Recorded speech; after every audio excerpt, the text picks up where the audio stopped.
private foundation versus public charity and how private wins every time.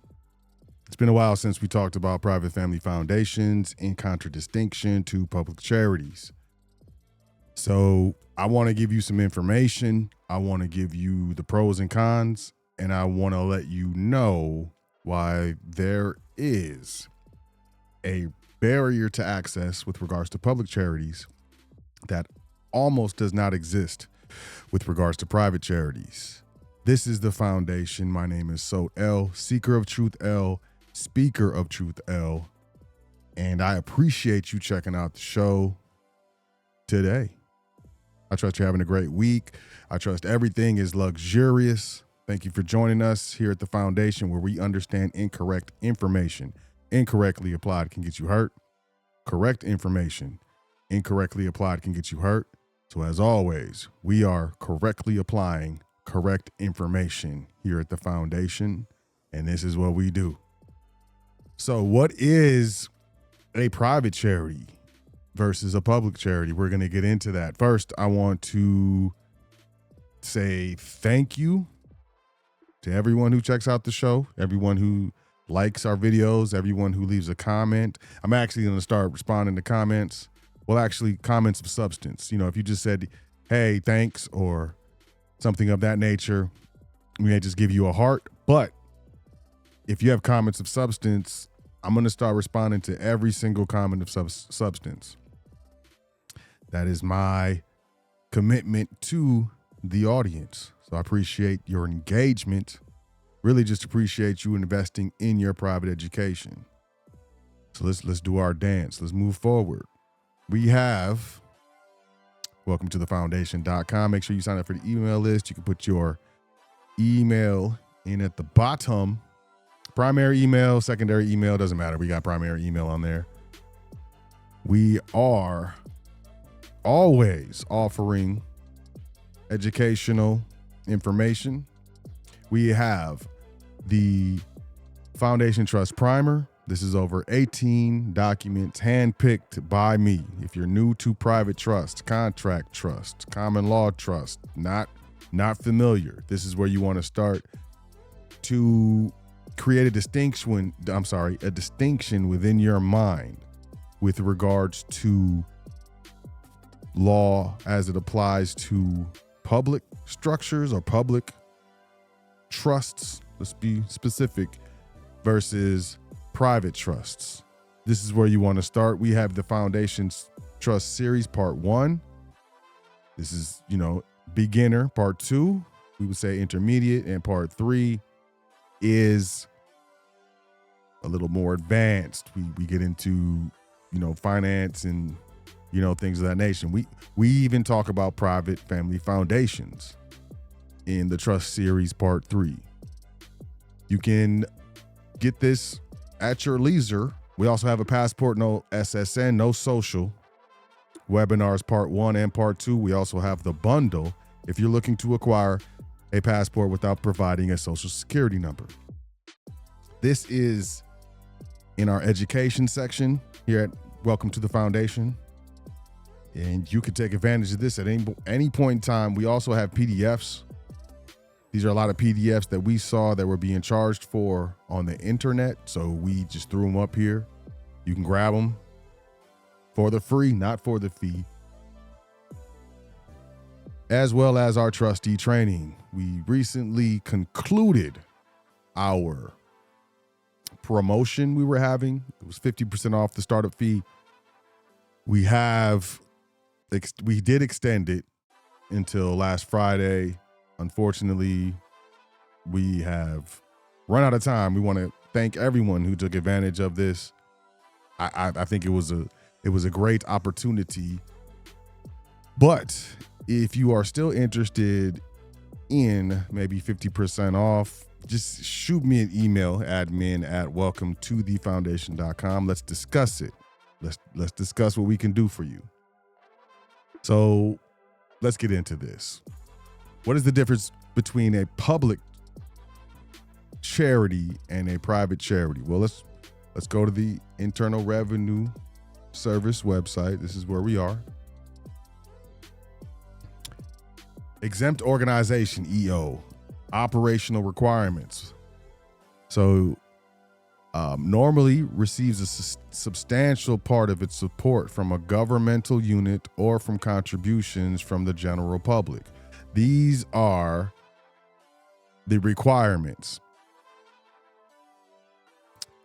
And we're talking publicly. This is a public charity right here. An organization is considered a publicly supported charity if it normally receives a substantial part of its support from a governmental unit or from contributions from the general public, or it normally receives more than 1/3 of its support from gifts, grants, contributions, or gross receipts from activities related to exempt purposes, and not more than 1/3 of its support from gross investment income. In addition, the organization must meet the requirements of detailed support tests. Generally, an organization computes its support over a 5-year period that includes the current tax year. The organization must establish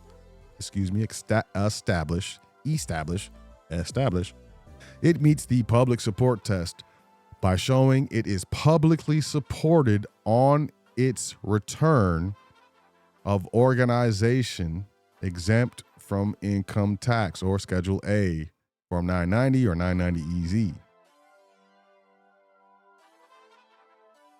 It has to show that it receives 1/3 of its support from gifts, grants, contributions, or gross receipts from activities related to its exempt purposes. This requires a lot of people who start nonprofits publicly with a corporation, LLC, however you do it. This requires a lot of people to operate prior to receiving funding. This requires a lot of charitable organizations to connect with a current tax exempt entity that is participating in tax exempt activities that are within the mission statement or within the parameters of what the newly startup corporate tax exempt structure, and then participate in activities. Generally, public charities must operate for 2 years prior to even applying for tax exempt status. Let's move on. This is Bridge Law, rules regarding public charities, 1/3 support test.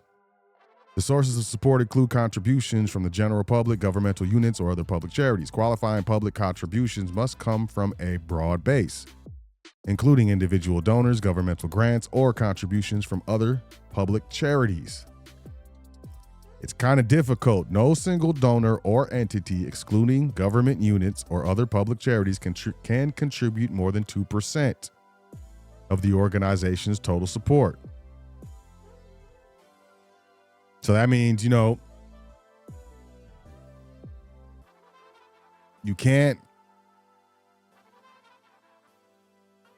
have, an overall relationship with your friends and your community. This may not work. If a donor's contribution exceeds 2%, the excess amount will not count towards meeting the 1/3 public support threshold. And this is what they do. They'll go through, the IRS being they, will go through all of the receipts, all of the donations, and determine if a donor contributed more than 2%.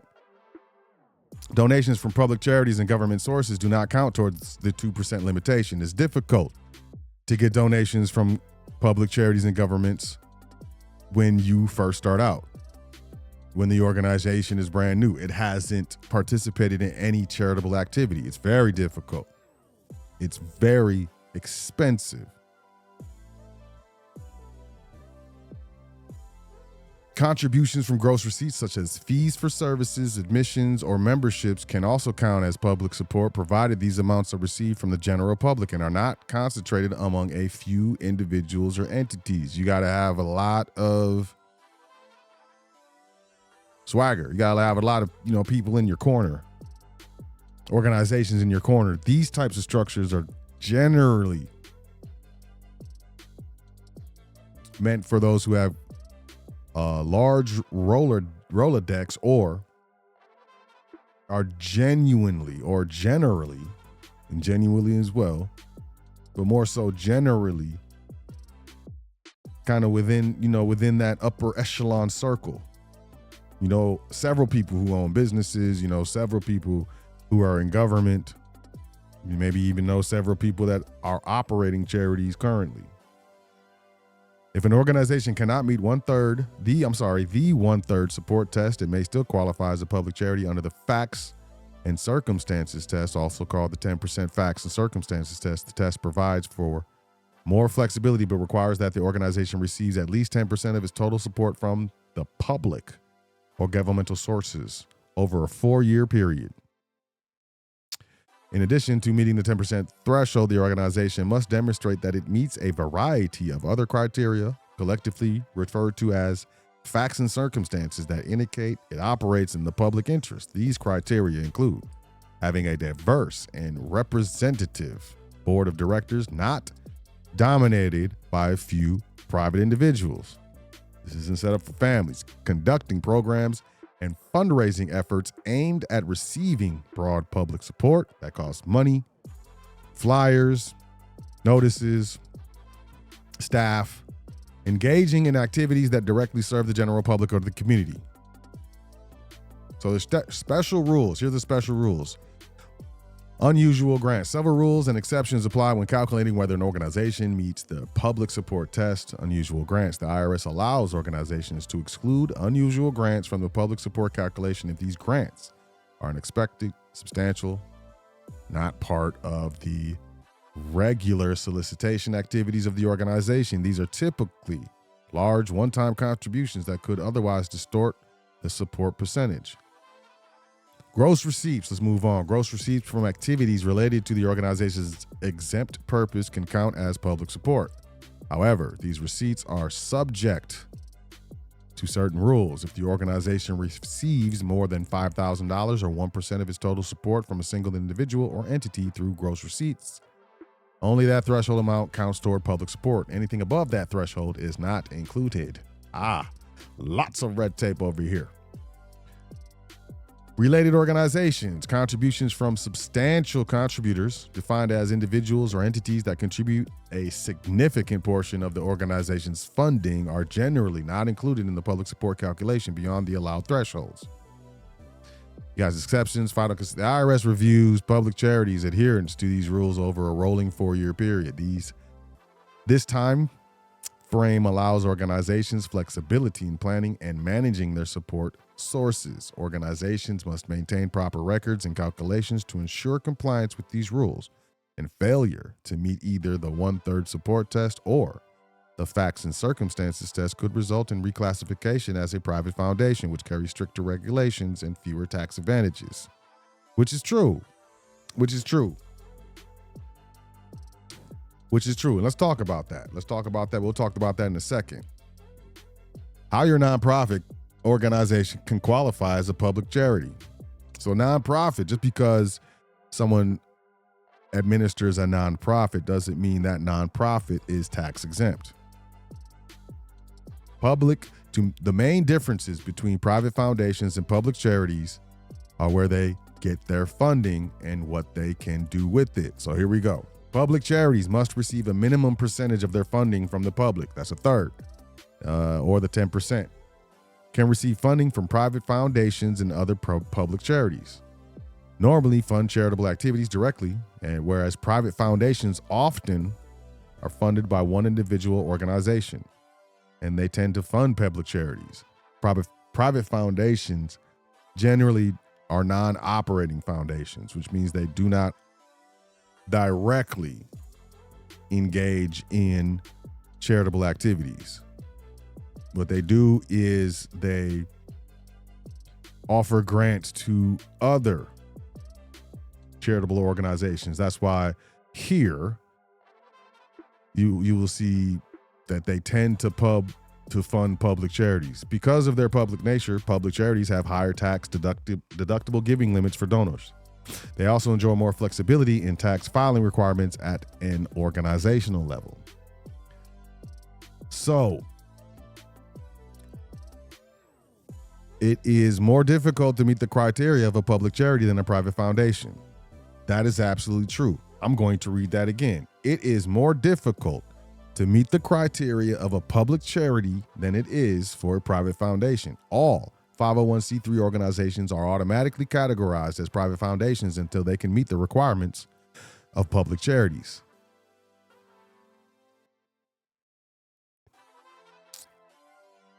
They can qualify as public charities in one of the following ways: by starting an organization that automatically qualifies as a public charity, such as a hospital, school, church, educational institution, certain organizations that support a public college or university, or governmental units. Yeah, go start a governmental unit real quick. See what happens with that. By establishing an organization that supports another public charity or charities, or by qualifying as a publicly supported organization. An organization must pass one of the two public support tests to qualify. Let's just go down to the funding requirements for public charities. A public charity must receive a substantial portion of its total support from public donations during each 5-year period. This substantially reduces the viability for most individuals to establish a public charity. Substantially. Now, let's move on. I'm getting to a point. Every day, individuals like you are inspired to start a nonprofit to help serve your community. So we got this. You got to do your research, build a solid foundation, incorporation and state forms. This is for public charities. Filing for federal tax exempt status. That is for private foundations as well as public charities. And then ongoing compliance. Now, let me get to this. Let me just get to this. Let me get to this because I have this thing I put together. Blah, blah. Blah, blah. This is the 35 facts of private family foundations, right? So here's what I want to say. Here's what I want to say. Beyond it being inherently more difficult to qualify as a public charity, there are specific donor exclusions. There's a 10% exclusion. There are very few benefits to family members for creating a public charity. Most people would say that you get your house in order first, and then you can worry about the community, the neighborhood, the public, etc. What I'm going to say about private foundations is this. They are trusts. They're trusts. And the reason why you're not going to see any reference to private foundations on the website or training or anything like that is because we only offer private family foundation education to those who have been in our trustee training or those who can demonstrate trust administration skills and comprehension. Because at the end of the day, it is a private trust. What it means is there is no state regulation. Public charities are incorporated at the state level. So there is state governance regulation as well as federal. Private family foundations or private foundations are organized through a contract, a private contract. They do not suffer state legislation, which is a big deal, a very big deal. But due to the fact that the beneficiary or beneficiaries is the public, and you're looking to, as an administrator of a private family foundation, offer individuals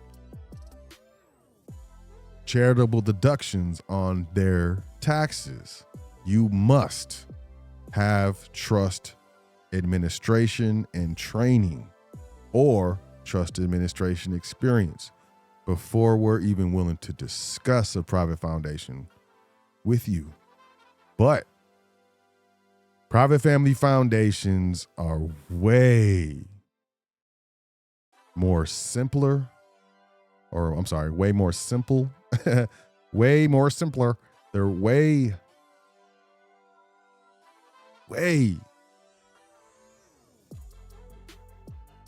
more powerful, much simpler, much more powerful.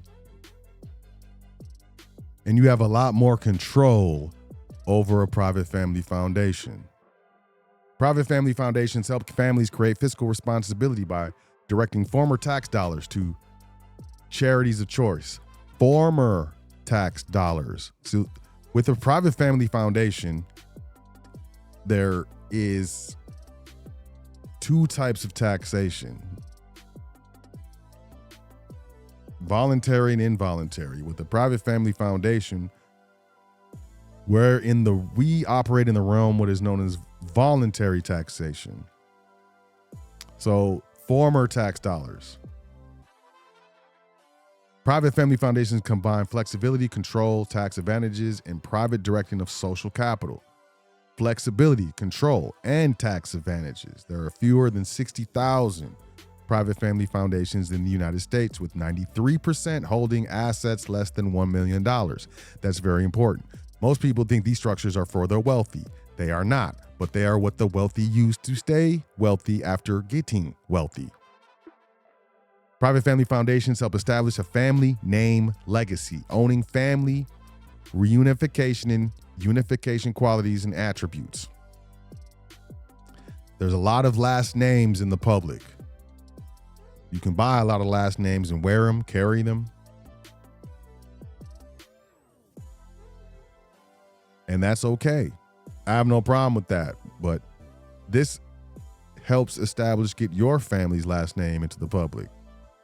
Private family foundations support positive values and choices while fostering a greater meaning and purpose of life. They empower family members and recipients. They provide a training ground for younger generations to learn, share, and promote charitable family values and vision. They create a powerful way to help your local community. And remember, very little red tape. Very little red tape. And to be clear, your private family foundation technically does not have to make donations or grants to charities. It just needs to be a charitable activity that falls within your mission statement.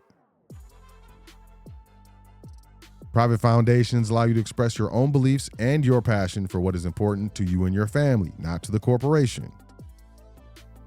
They help establish an exciting and rewarding lifestyle. They help understand stewardship.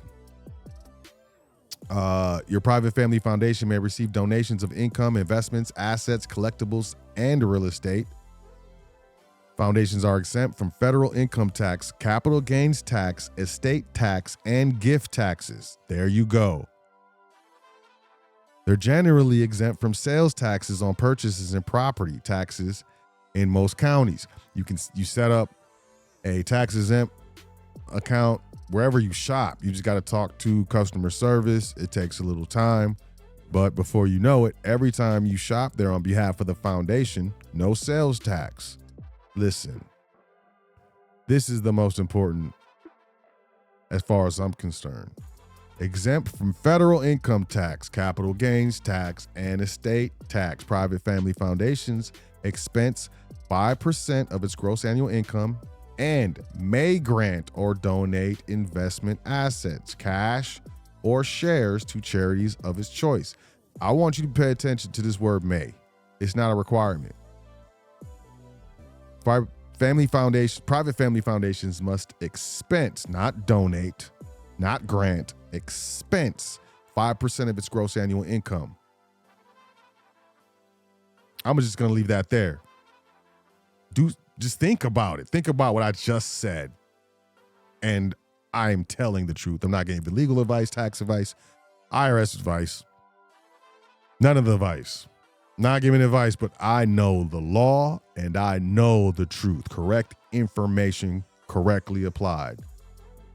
There are no minimum required state, county, or federal funding level. State, county, states and counties have nothing to do with them. They're operated and managed with complete legal control by individuals or family members, which is a big, right here, this is a big no-no for public charities. You can't do that with a public charity. You got to be with strangers, not necessarily strangers, but you have more than one or two people that are related by blood in a public charity, you're going to have a problem. They can hold investment accounts where the profits grow and assets accumulate tax-free. Brokerage accounts, Charles Schwab, Fidelity. I'm not playing.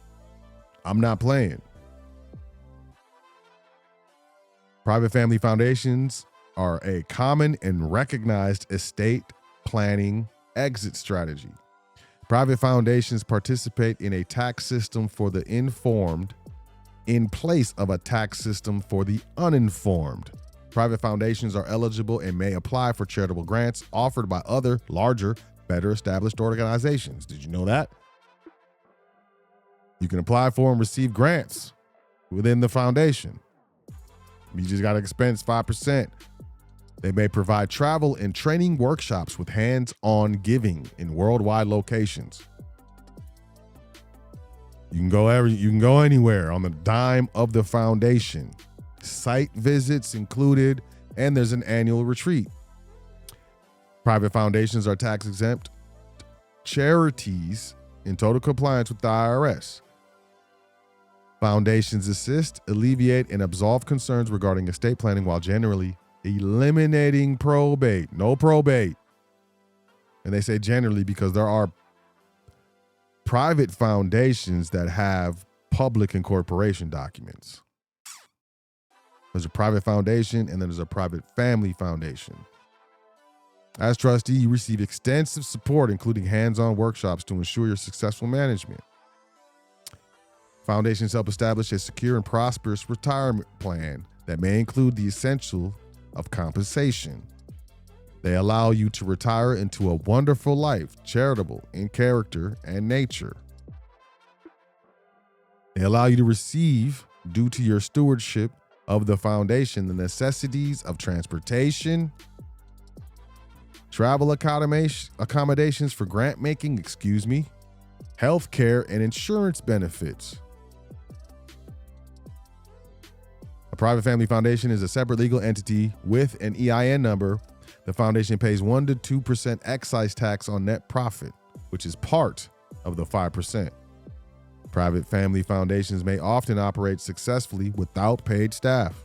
Generally, we don't draw a salary from our foundations.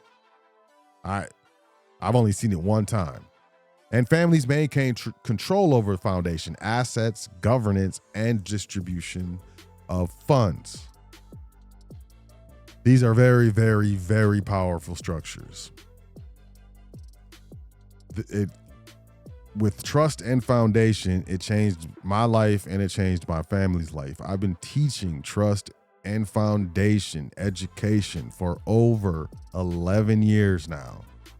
For over 11 years. And I will not stop. I will not stop, because once I understood and realized the power, the benefits of private trust and private family foundation, my life changed and it never went back to the same. It never went back to the same. Never. These are the things that you can do now. These are the things that you can achieve within a very short period of time. If you put your mind to it, it's literally 3 to 6 months, and your entire business, income, assets, and estate is protected by private contract,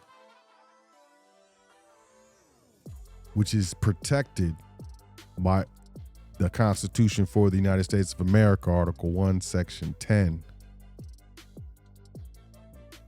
This is how you do it. This is how it's done. And if you're interested, if at all, if this in any way interests you, I would say, sign up for Trustee training. If you've already been through Trustee training, if you've already had some sort of trust experience, administration, you can email me, admin@welcometothefoundation.com. We'll have a short conversation. And if you are sincere, we can talk about the next steps for getting you set up with a private family foundation. I will say this. Trustees/clients who deal with us at the foundation, who contract with us, they generally receive their tax-exempt letter for their private family foundation within 60 days. Within 60 days. So this is serious. If you want to change your life, if you want to change the way that you file taxes for the rest of your life, if you want to make as much money as you want to, but keep even more, because personally, I don't care how much money you make, it's how much you keep. It's time. It's 2026. Things are getting weird. Things are getting rough. It's time to protect your assets. And it's time to set yourself up and your family up for success. So with regards to private family foundations, there's no way that you can get involved with us without emailing me, admin@welcometothefoundation.com. I'm very well versed in trust and foundations, LLCs, corporations, but I do not operate or administer corporations or LLCs any longer. I only deal with private foundations and trust. Me personally, that's how I operate in commerce. That's how my families operate in commerce. We operate through trust and foundations. Our last family retreat, we went to the Cayman Islands. It's a lifestyle that I never thought I would be able to achieve. But you got to work hard. It doesn't come to you. admin@welcometothefoundation.com. I trust y'all learned something, and I appreciate you checking out the show. Y'all enjoy yourself. Take care of yourself. Make sure you say 10 things that you are thankful for before you go to sleep tonight, every night. Very important. And I'll catch y'all on the next current events. Peace, y'all.